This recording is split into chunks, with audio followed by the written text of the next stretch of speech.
What's up, everybody? Welcome back to the Fantasy Goods. I'm Ben Barcelona. This is Adam Dobies, and we are the Fantasy Goods. And today we got a little game that we're gonna play with you. So stay tuned right after this intro.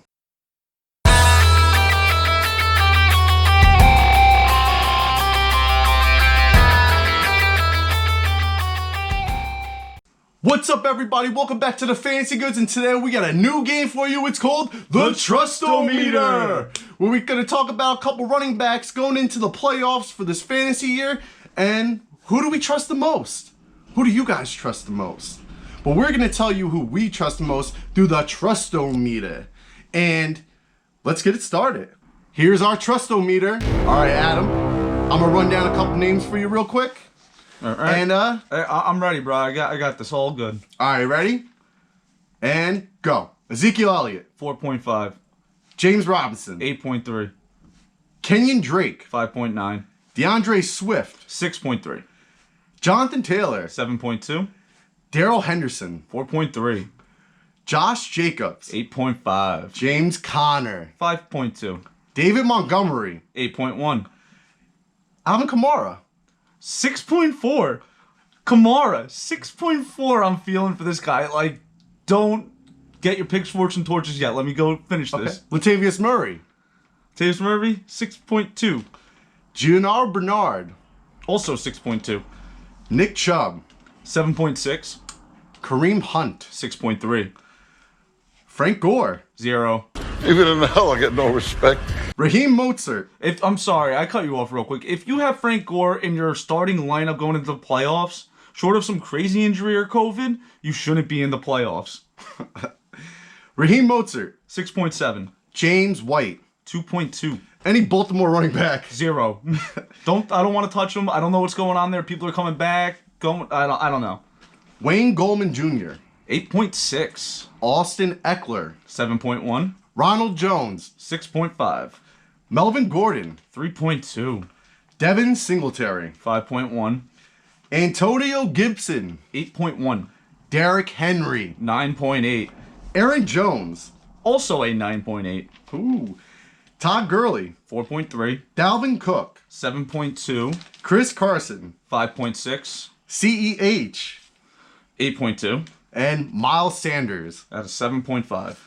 So you've seen Adam's TrustOmeter right there. Now, let's just go over a couple names right quick, because this is kind of shocking.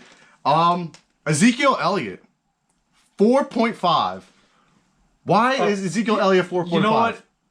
This whole Zeke owners have been so disappointed this season with this man. He has not been productive. He has not been that top 3 pick that everyone hoped he would be. He's had what, 1 or 2 over 100-yard games. Something like that. He's become like touchdown reliant at this point. Like, he's not giving you much fantasy value, especially for a name like that. I don't trust him going to the playoffs. I mean, he's the name you gotta start, like, but I don't have a lot of trust in that. Yeah. Yeah, you know, when we do my TrustOmeter, I'll tell you what I got, but it's not that great either. All right, so let's talk about Alvin Kamara. 6.2, you put it. All right. Any other preceding week, I would have put him so much higher. He would have been in that, like, 8 to 9 range. I would have definitely had him as he should be. Latavius Murray just had a blowout game showing that he can be their man. He's getting out-snapped by him. Like, Kamara had to get lowered on the totem pole for me. Yeah. Now I feel you. I mean, Taysom Hill and Latavius Murray have been working that run game. So as long as Hill remains the starter, this is how it's going to be for me. I see Kamara's value going down, Latavius Murray's going up, as long as Hill is in that pocket. Yeah. Aaron Jones. Talk about Aaron Jones real quick. What can't we say about Aaron Jones? 9.8 you put, right next to Derrick Henry. Now, I know a lot of Aaron Jones owners out there are very skeptical about that because he hasn't been doing that much lately. So what makes you give him a 9.8 going into the playoffs? Why are you so confident with him? Going into the playoffs, those last 3 weeks, he's got some great matchups. Not to mention, he's also a receiving back too. He's getting you those PPR points that you want. Yeah. That's why I got him up there like that. He's been productive all year, in my opinion. Okay. I mean, it's not like he's disappointed you, per se. I mean, somewhat disappointing the last couple weeks. I want anything on that offense. Yeah. I glorify it. Yeah. Okay. That's one man's opinion. And let's just talk about one more. Wayne Goldman Jr., you put 8.6. They have turned this man into a workhorse. They're trying to get their money's value of what they put in for Freeman. Yeah. Because, man, they're pushing the dude. He's, when Daniel Jones ain't running, Goldman's running. He's getting the touchdowns. He's getting those red zones. They're not stopping him on that line. He is going to get you a touchdown each game. Not to mention his last 3 matchups for this fantasy season are primed for a running back. I got faith in him. He is up there on my scale. He is fantasy gold, in my opinion, at the moment. Okay. Short of one of these other guys coming back, there it is. All right, cool. All right, Ben, where do you fall on the Trustometer with the same list? This should be interesting. Let's get it. Trustometer. Let's go with our fucking boy, Zeke. 5.8. James Robinson. 7.1. Kenyon Drake. 6.9. DeAndre Swift. 7.2. Jonathan Taylor.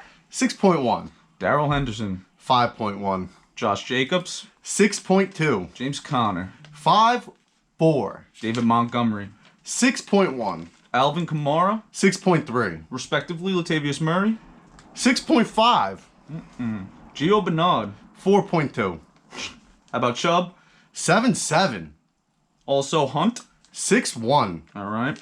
Where do you got the Gore man? 2.4. I can't give him a 0. Give him a 0. Fuck the Can't. 2.4 out of respect. Respect. He's old. Raheem Mostert. 6.8. James White. 3.5. Any of the Baltimore running backs going into the playoffs? 4.8. 0. Wayne Gallman.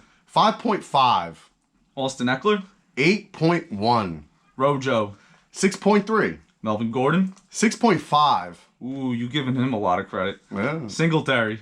4.7. Antonio Gibson. 7.9. Derrick Henry. 9.1. Aaron Jones. 7.2. Todd Gurley. 5.9. Cook. 8.7. Chris Carson. 6.8. Clyde Edwards-Helaire.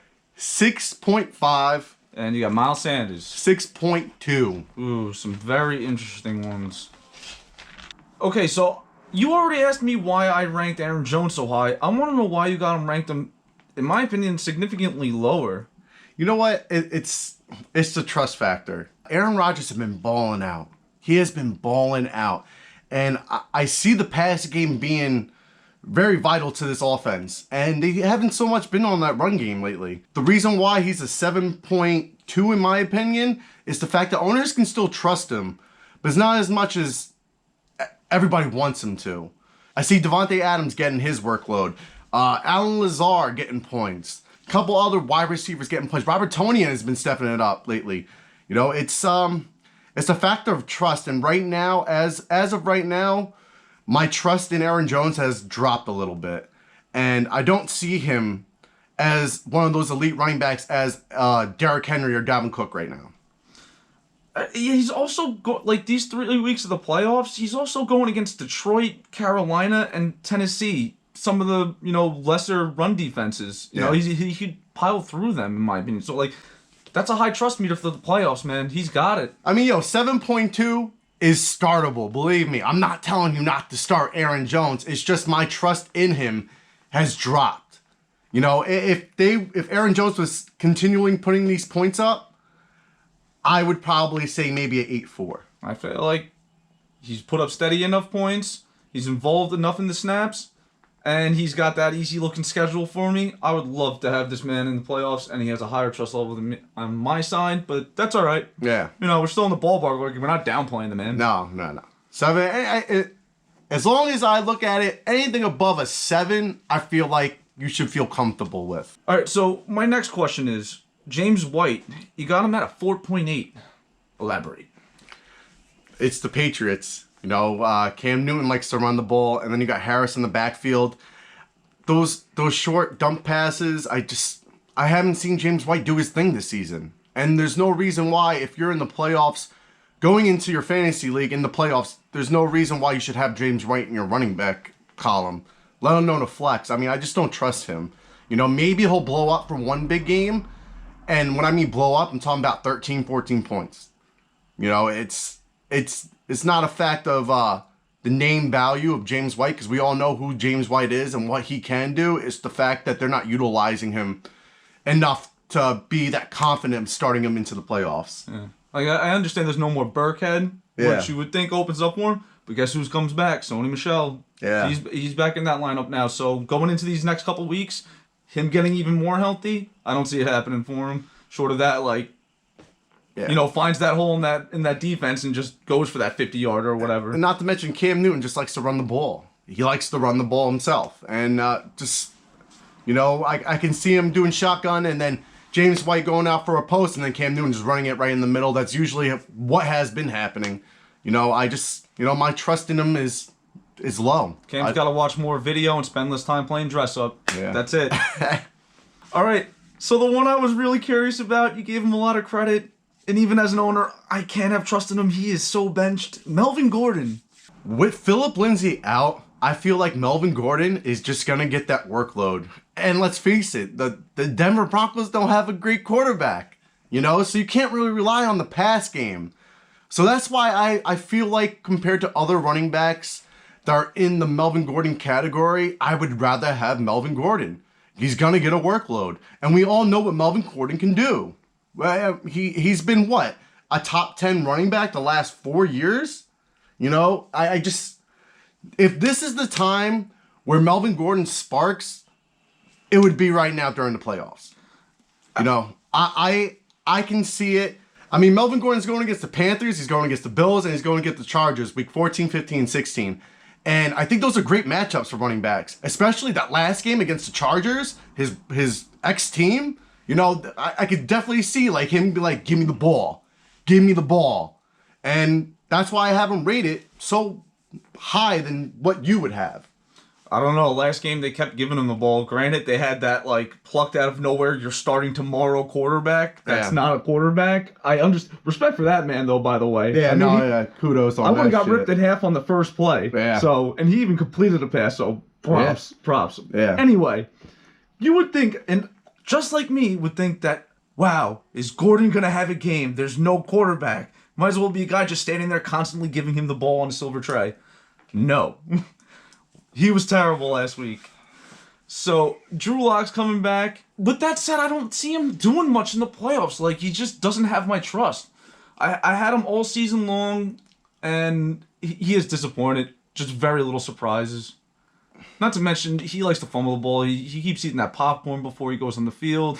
I'm not a fan of it. It's not like I'm saying Melvin Gordon is going to be a top running back going into, the playoffs. I'm just saying I feel more comfortable than, Darrell Henderson. I feel more comfortable than Frank Gore. I feel more comfortable than... Oh, yeah, for comparing him to Frank Gore. I mean, the Ravens are known for their running backs to spark, and these running backs haven't done nothing, and I'd rather have Melvin Gordon than any of those running backs right now. That's just me. That's a fair statement. I mean... I trust Melvin Gordon more than I trust Zeke right now. Maybe it's more of a personal thing that I got ranking him so low on my TrustOmeter. Yeah, maybe. But hey, like that's where I got him. I wouldn't want him in my starting line in the playoffs. Yeah. If I could do better, I feel like it's easier to find someone better than that. Yeah. I mean, we'll see. If you don't have anyone that you could fill in for that, again, you shouldn't be in the playoffs. Yeah. Wait, don't you have Melvin Gordon going into the playoffs? He's benched. He's benched.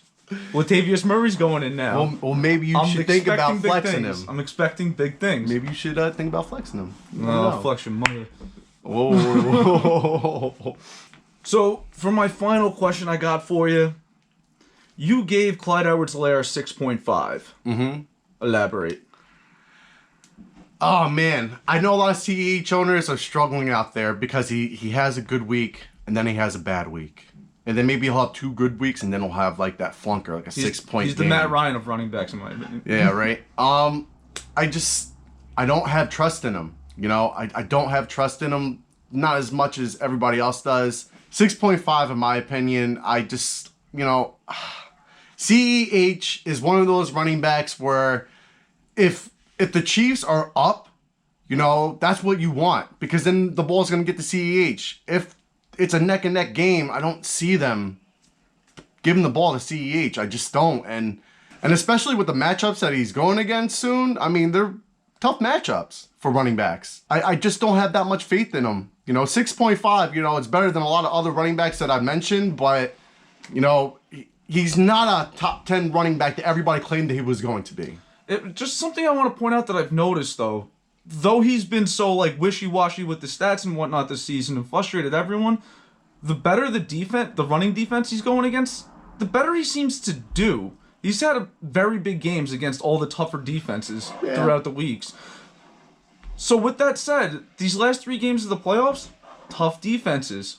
I'm gonna expect a little better from him. Not to mention they've been throwing the ball a lot, and Andy Reid's that sneaky little bastard that's gonna be like, maybe they haven't noticed we're not running the ball. Yeah. Here. I mean, like I said, that's why I give him a 6.5. If I didn't have no trust in him, he'd be in the 5s. And there's always that spark factor. You know, anything could happen. He's on the Chiefs. So anything could happen. He could still blow up for a 20-point game. But like I said, I gave him a 6.5 because I feel like there's other running backs out there that can definitely produce. And I have more faith in than CEH. Yeah, no, fair enough. I'm just expecting big things in these 3 games of the playoffs. That's it. Alright guys, that's going to wrap it up for the TrustOmeter. Make sure you like, make sure you comment, make sure you subscribe. If you have any questions, let us know. What's on your TrustOmeter? Why don't you leave us down a comment and what kind of trust you have for your running backs going into the playoffs. I'm actually curious to see what everybody else is thinking out there. These are just our numbers. As of right now, you know, they're always subject to change. Everything is always subject to change when it comes to fantasy football because you don't know, anything can happen. COVID can happen. People get hurt. You know, it's a roll of the dice. That's all it is. In some upcoming videos, we're going to be giving you the TrustOmeter again, but with wide receiver, quarterback, tight end. Stay tuned and you'll find out. Yeah, buddy. So like I said, we are the Fantasy Goods and we got the goods. Boom.